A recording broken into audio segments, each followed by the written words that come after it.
Panoorin natin itong mga idol. Gumagawa na naman siya ng ice cream. Anong gagawin dyan sa ice cream?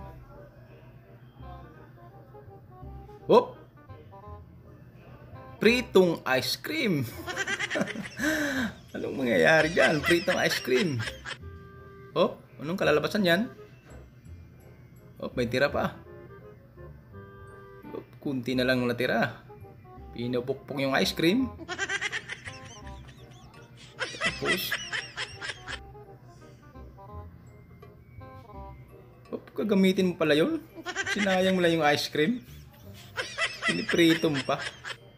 Tapos nilagay sa kawali, nilalagyan ng ano ba to? Ginagamitan pala yung budo. Lagyan ng gatas. Tapos, anong purpose nun? Anong purpose nung nilalagay mo? Tapos, imbudo na naman. Nakakal sa imbudo.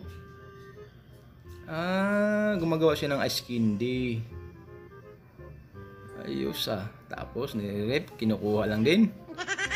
Tapos, gulaman. Green, tapos red na gulaman. Hinuhugasan. Tapos, ano namang mangyayari dyan? Iba ka talaga, chef. Pritong ice cream. Tapos, magic to Tinatakpan mo pa, tapos ihalo mo lang pala.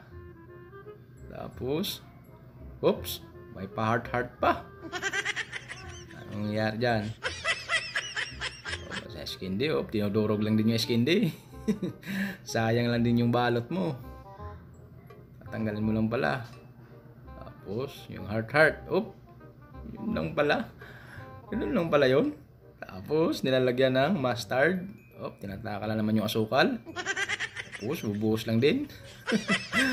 Talagang pinahirapan mo lang yung sarili mo talaga.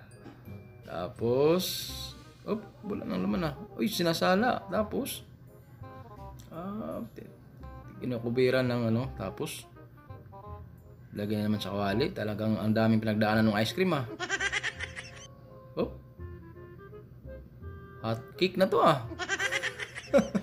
hot cake na ice cream. Kaiba talaga to. Tapos grabe yung ice cream naging naging wrapper na yung ice cream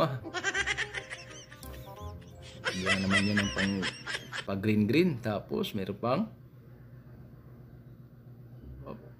ano ba to? Gulaman.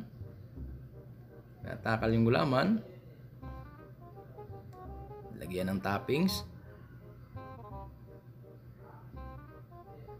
Tapos gatas. Condensed milk. Ayan finished product na.